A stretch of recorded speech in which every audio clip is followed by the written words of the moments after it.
The Trevors is like nothing else. It's like Genetic Misprints taken to another level. I mean, Genetic Misprints is funny to record, but it's like, Trevors is exhausting. Not only on my voice, for doing that voice range, it just kills. I mean, you can hear it on some of the tracks in like Variety Pack, where I'm just dead. Because it's like, it's just constant, like, doing that voice is fine, but doing that voice at like the volume that we do it, because that's just the way the Trevors is done. Like, there's, you know, but also like our sides hurt from laughing. And it's just, I feel like Genetic Misprints we get crazy, but that is like pure, just mental. That's the only way I can describe it. I mean, I don't really know who. I think it was Darren that originally thought of the idea to do the Trevors. I think we recorded Mike Hat. That's on Sheffield for the Win. Recorded Mike Hat, and it was so good. And I think it was Darren that said we should just do like an album of indie stuff, because we've had like, you know, This Is Good apparently, and we've had some other indie stuff. And we did. And we saw that it was good. Because it was good. And the rest is history, really. I mean, the Trevors is just, you know, often we've come up with ideas, and it's sort of like been, okay, what do we use these ideas for? Do we use it for Genetic Misprints, or do we use it for the Trevors? A lot of the time, if we even doubt it, it's used for the Trevors. And sometimes we've sang ideas, haven't we? And we've sang it in like a normal voice, and we've sang it in a Trevor's voice. Yeah. And it's just been like, no, Trevor's. That has to be. So yeah, as you asked me about the amphitheatre, what does it mean to you, the fact that it's there and it has changed a bit? I mean, me and Darren have spent a lot of time at the amphitheatre. I mean, back in like secondary school, and then moving to college, that was when we went and rode our bikes there, you know, and it would always be like just a random morning, getting off, and you know, and I think anytime we meet up and have a chat, it's like a really nice place to walk that we're really familiar with, and it's like there's no place like it, you know, for such history to be like literally we can walk there in like 10 minutes, you know, and any time we'd ever meet up, it would be like to go there and to have a walk and just to chat, and like it's sort of a nice route and a nice like sort of loop around Cirencester whenever I pop back from university. And it's where I would say the Genetic Misprints was born. Like, I know it was really born recording, but the conversations we've had and like the chats we've had in sort of planning and like, hey, I've got this crazy idea, and just sort of chatting about things, it's, you know, it's important. And it does make me sad that it's changed. It does make me sad that they've, you know, built paths through the woods, because those woods were, for how close they are to the town centre and how much of a direct route they could be, they were really natural, you know? There was a path going through it, but to just be able to walk to like sort of woods that haven't been too much done by man, they were just sort of crazy woods with like all these mental hills and things. You know, it was really nice, but now they're changing them. I mean, I'm still going to have to pop back there anytime I go back. I'm still going to have to go for a wander and a look, but, you know. Yeah. What's the next one? Characters. Right. Your favourite Genetic Misprints character? What would you say? There is only one character. Mm-hmm. Alan from the Bridge. Mm-hmm. He has been the longest running character. I haven't quite worked out what his joke is yet, apart from the fact that he is random, and that anytime we want to do something random, we throw it at him. I think originally it was like, hey, we've got this guy and he just changes accents all the time, but he's become so much more like, he's a fully, you know, I mean, like Darren said, he's moved from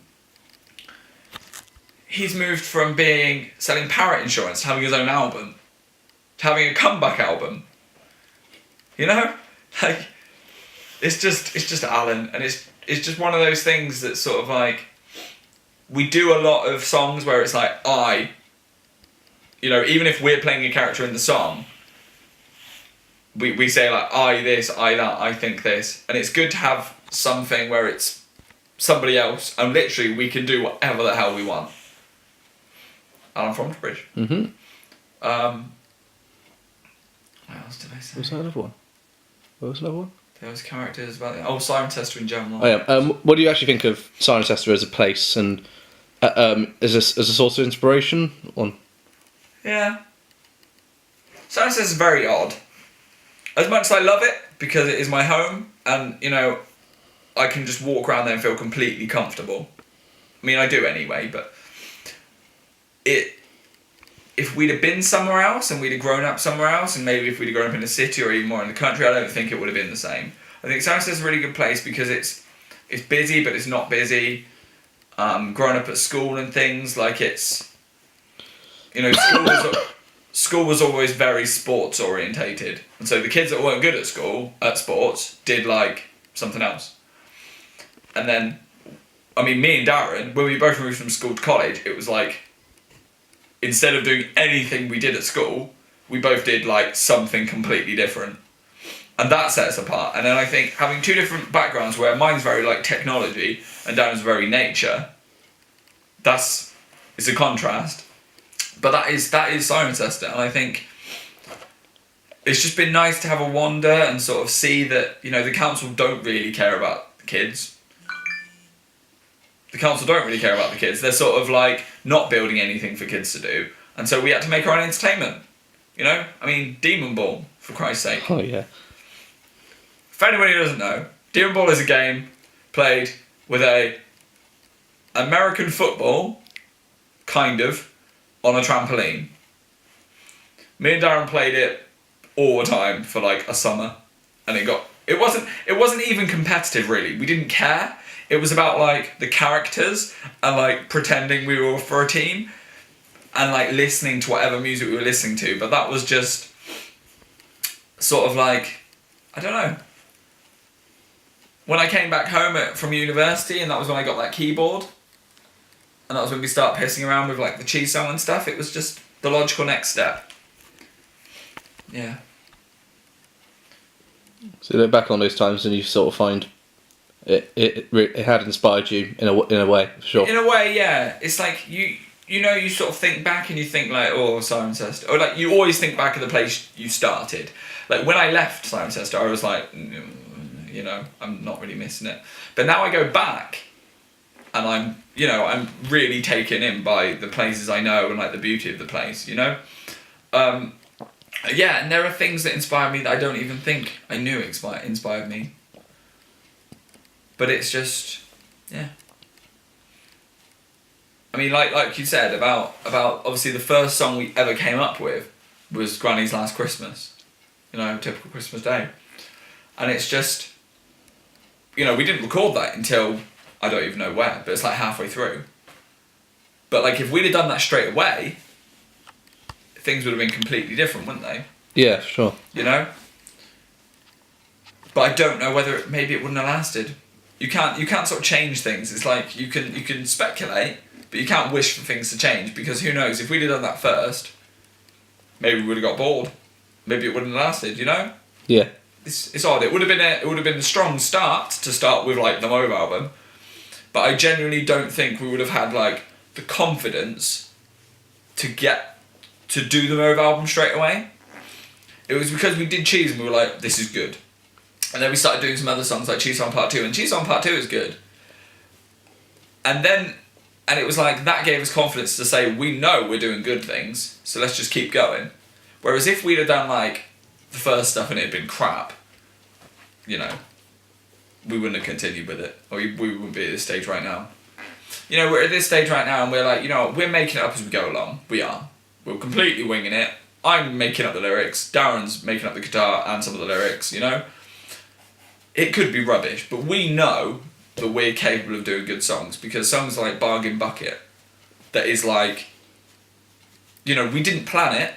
The idea was, I think literally the idea is like, I didn't rape you, no, not specifically. That was it, that's how it started.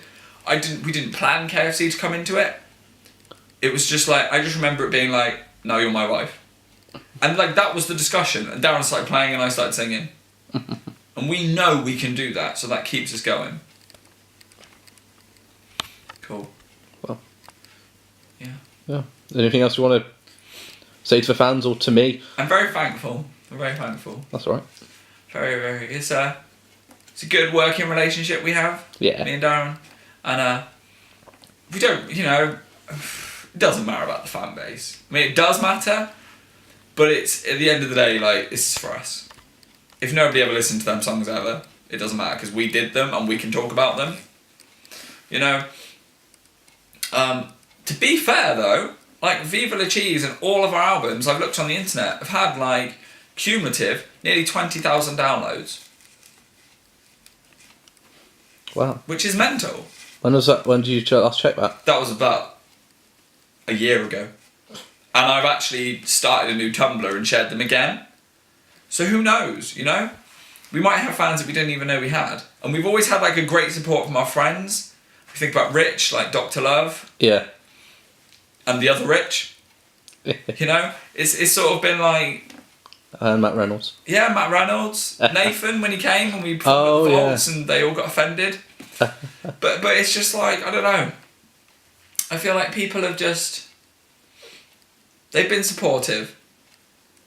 And it doesn't really matter. Because at the end of the day, I know that when I go listen to these albums, I'm going to be chuckling into my headphones for like months to come. Okay. So what are your plans for the rest of the 2014? 2014 is... got mental for me, basically. This weekend has been a really big turning point, I think. I've gone from like just doing my job, being like, you know what, I'm working for the future, to like wanting to do something I enjoy. And this weekend has been like, having Darren come and visit me, and sort of different things have happened and different things have changed, and we obviously went to Hereford. I'm just going to stop telling myself I'm happy just having money. But my plans for this year are move, get happier, find a different job, and, I want to keep up Genetic Misprints. I do. And I want to use a new job I get. If I've got weekends and stuff, I want to use it to, make Genetic Misprints something more. We're also going to Poland, which is great. And I'm sure in some way Genetic Misprints will be there. Like, I know we will be there as people, but I'm sure we cannot go to Poland without at least doing something. I'm sure. Watch this space. That's all I got to say. Okay.